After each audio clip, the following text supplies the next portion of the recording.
Before we begin, I'd like to preface this video by saying that I created a Discord server for my channel. The invite link is in the description, so come and join and hang out. Now let's roll the episode. Hello, YouTube! It's Body321 here, and I'm back with another episode of my series, Can I Beat Pokémon Sword Using Only a Magikarp? So before we get started, don't forget to destroy that like button, and subscribe to the channel if you're new for more episodes of this series. Now let's get started. In the last episode, we quite overpowered Nessa, therefore I didn't do any training this time, so we'll be starting almost exactly where we left off. So now let's proceed out of the stadium and go meet Chairman Rose for dinner. So we went on into the seafood restaurant, and we get to talk to Sonia and Rose about a bunch of stuff related to Dynamax. And then we get TM Retaliate. And it's time to head on into Galar Mine 2.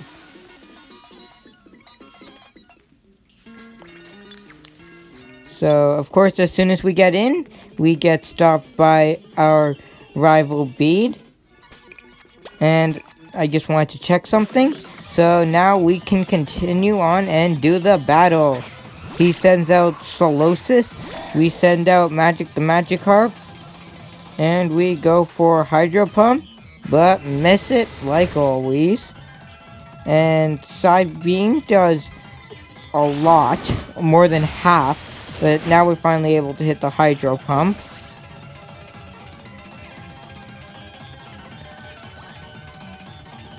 Next comes the Gothita. Go for another Hydro Pump. Hit it again. And take out the Gothita. Then out comes his signature Hatina. We go for Hydro Pump. And we once again miss it. And here comes another Psybeam. And this almost takes us out. But we just barely survive. So if we get hit by even a single more attack, no matter how strong it is, we're pretty much done for. So the next Hydro Pump is going to be extremely crucial. Out comes the Ponyta. We go for Hydro Pump, but it misses in the most dire situation. And therefore we are taken out. So after a quick trip to the Pokemon Center, we are back here to get a rematch. I believe that in the final battle, he actually does Gigantamax his Hatterene, which would be another example of either the trainer junking their signature Pokemon and replacing it, or going to the Isle of Armor and getting Max Soup. So we took out the Solosis in one try, and we get to do the same again for the Gothita. Getting a little bit of experience points, and out comes the Hatina, who is destined to drink Max Soup, which we are able to take out in one Hydro Pump. This time it's going much better. And out comes the Ponyta, which I still don't understand why it's not a fairy type. We get Hydro Pump off, and it's a clean one shot. I do not remember Bede taking so many tries last time I fought him, but I guess that's what's going to happen when you're using a Magikarp. Everyone's going to seem a lot stronger than they were before. So now we get to battle Worker Francis, who sends out a Carkol. And we miss Hydro Pump. He goes for a Flame Charge, which does absolutely nothing. And we are able to take it out on the next turn. So now we keep going, trying to avoid the Stun Fist. And try to avoid this trainer, but unfortunately she sees us. So the trainer sends out Roggenrola. We send out our Magikarp. Go for Hydro Pump.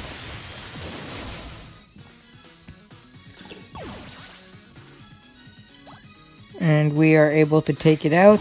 So the Timber is sent out. And we go for our last Hydro Pump, which connects, and we are able to take out the Timber, which gives us just enough experience so that Magikarp levels up to level 35 and of course tries to evolve. But now that we're out of Hydro Pumps, I went and did a bit of healing, and then now it's time to battle Team Yell. Of course, Hop has to do a bunch of chatting,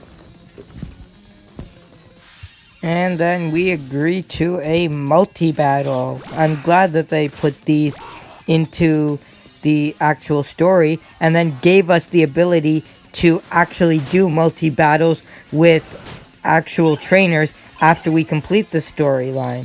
Or you could do it while, but most people would do the battles against real trainers out in the post-game. So we go for Hydro Pump on the Thievul, and it goes for Snarl, lowering our special attack. Wooloo takes it out with a critical hit. And now Magikarp is on very low HP. So we go for Hydro Pump again on the Liepard. And we are just barely unable to take it out. Hop's Wooloo gets taken down. So he sends out his Squire. We go for Hydro Pump again, this time on the Lanoon, and are able to finish it off. However, the Liepard is able to take out our Magikarp, but since we got Hop on our team, we can still continue the battle. So it'll be interesting to see actually what happens after this battle. Do we black out, or is the game forced to heal us because it won't be able to handle the fact that it should have blacked us out before, but it has to keep showing the battle? It would make sense that they would just have to heal us. So the Squire keeps wasting time going for Leer and missing a bunch of attacks. Remember, this battle took a long time. But finally the Liepard is taken down, and we've defeated Team Yell. And yep, it must have healed us up. So now we of course have to run into a Stunfisk because I went the wrong direction. And we're able to sneak past that trainer. And now we can activate the cutscene with Kabu.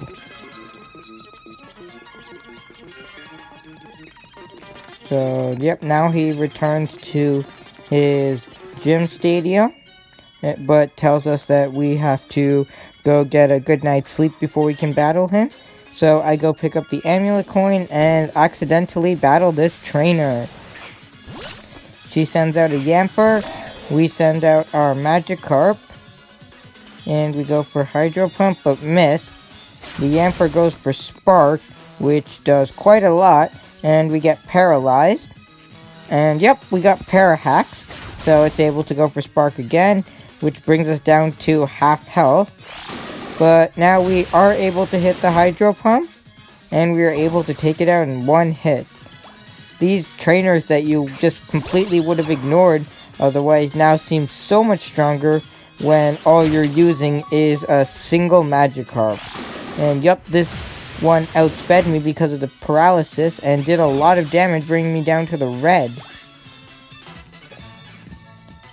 So now I just realized that we can fly over to Motostoke, or picked the wrong fly point, whoops, and we'll heal up at this Pokemon Center because I know that a Marnie fight is coming up, and I've been dreading this fight for the entire run because I know that her Croagunk has the ability Dry Skin, and Dry Skin means that water-type moves do absolutely nothing against it. In fact, they heal their health, so we'll be stuck using Tackle and Flail, which is why I just got this item for Magikarp, the Silk Scarf, which boosts the power of normal-type moves, so hopefully Tackle and Flail will be able to do a bit more damage. So now we head inside our hotel, and activate the battle. She sends out the dreaded Croagunk. We send out the Magikarp. And we go for Tackle, which does a very small amount of damage. Meanwhile, Venoshock does a lot. So we go for Tackle again. Croagunk goes for Venoshock. But now that we are below 1/3 health, Flail would actually do more damage if I clicked it instead of accidentally going for Hydro Pump, but it wouldn't have mattered anyway. But Flail is actually going to come in handy here because it can do a ton of damage if you're at low health. Below about 1/3 health, it will do 80 damage, which is already more than Tackle. And it can do as much as 200 damage if you're at very, very small amounts of health. So I decided that I'm going to try the battle again one more time. So we activate it, and out comes the Croagunk. And we're gonna have to deal with this Croagunk, or at some point Toxicroak, at least 2 other times. One for the fight outside Spikemuth, and one for the Champions Cup. So this, unfortunately, is going to be a problem for quite a while. So we go for Tackle, which still doesn't do much. Go for it again. It goes for Venoshock, bringing us down to below 1/3 health, meaning we can go for Flail, which, as you can see, did a lot more damage than Tackle was doing, but unfortunately not enough, and we are unable to survive the Venoshock. So we clearly couldn't win this battle unless I got a bunch of amazing critical hits. So I decided that I'm going to do a few max raid battles and get some candies in order to do some necessary training. So I'll see you guys when that's done. I'm back, and I've done a bunch of max raid battles, which means that I have tons of candies I can use. So let's use this small candy just to see about how much experience they'll give. And we decide to give all of the ones I've gotten, which levels it up to 38. And of course, we're not going to let it evolve. Then we use all of our medium candies, bringing Magikarp to level 40. And we decide to use the extra small candies, even though they're not going to do much, because why not? So now that we've leveled up a bit, we should be able to hopefully do more this time. So we activate the battle once more. She sends out the dreaded Croagunk, which has been giving us so much problems. And we go for the Tackle this time. It goes for Venoshock, which does a much smaller percentage of our HP now. Go for Tackle again, which has now taken down below 2/3 health. Venoshock hits again, and we go for Tackle one last time. It goes for Venoshock, bringing us down to 13 HP, which means that Flail is going to do a ton, and we are able to take out the Croagunk. But the only problem is now we're at 13 HP, which means we have to outspeed and hit every Hydro Pump for the rest of the battle, because if we take any half-decent move, we're done for. So we outspeed and are able to take out the Morpeko with a Hydro Pump. So now it's all up to this last Hydro Pump, which, yep, it connects, and we're able to take out the Scraggy, meaning the dreaded Marnie fight has been done. And this actually took a lot less time than I was planning, which means that I think we got enough time to go and take on Kabu in this episode. So we can proceed out of the hotel and do that.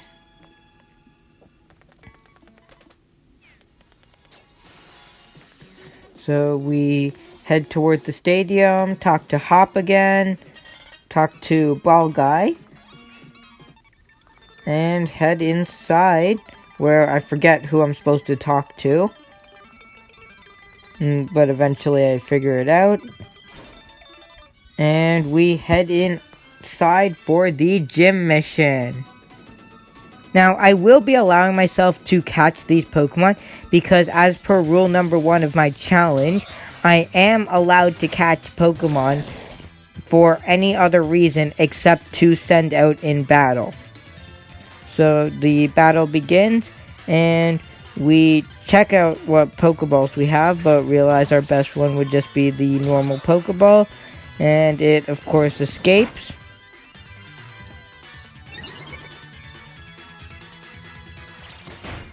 Corkle goes for... or, I didn't see what that was, but anyway, we go for another Pokeball and are able to catch it.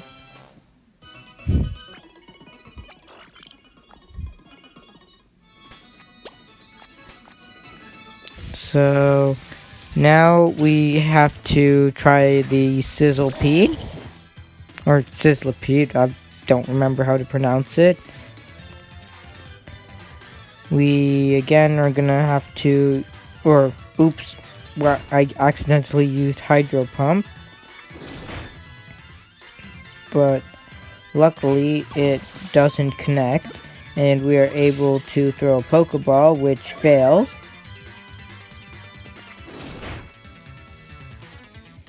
And that means we have to go for another one. And we've caught it. So Magikarp leveled up to level 41, and of course it's going to try to evolve again.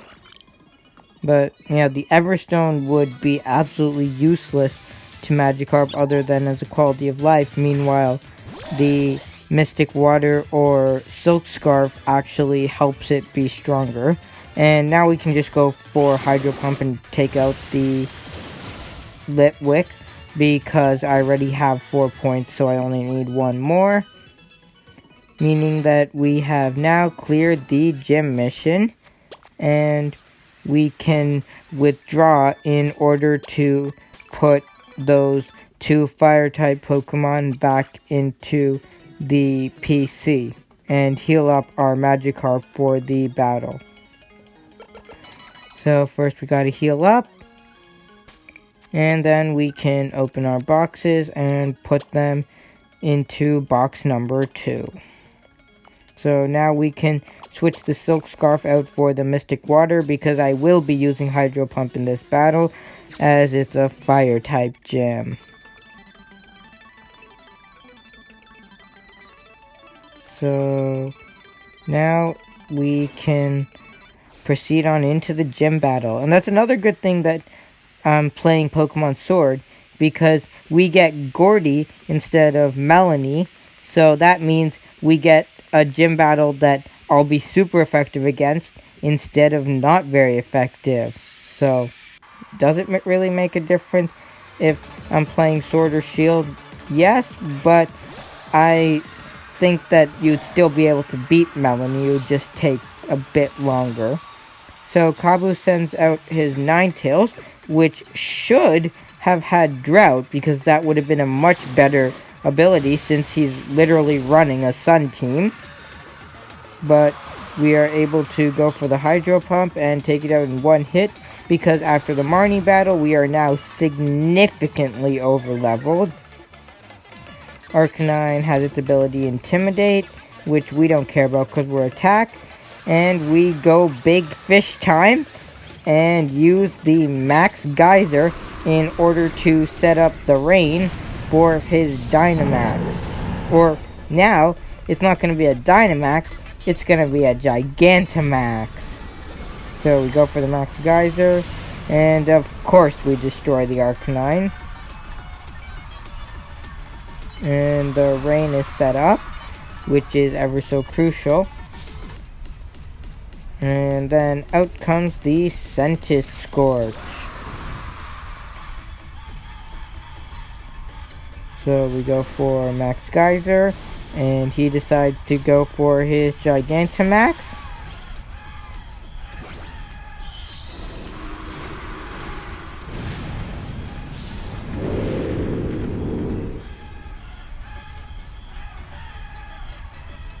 But Magikarp doesn't care. It goes for the Max Geyser and takes it out in one hit. Let's go, Magikarp. And that means we've defeated the third gym leader, and we still haven't had to use a single item in battle, and we are not like crazily over leveled. We're only 15 levels above him. And let me remind you, we are using a Magikarp, one of the Pokemon with the lowest base stats in the game, and just one of them. Yet we are barely, well, maybe not barely over-leveled, but we are not, like, ridiculously over-leveled, and yet we are still destroying the game with it. So now we just have to activate a few cutscenes, where the gym leaders decide to be really nice and show us off to the wild area.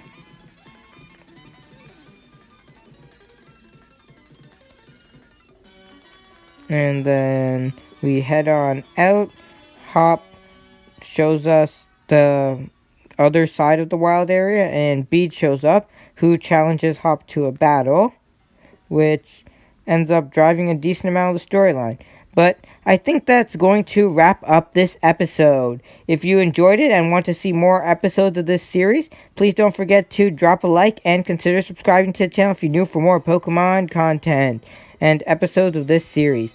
Thanks again for watching, and I'll be seeing you in the next one.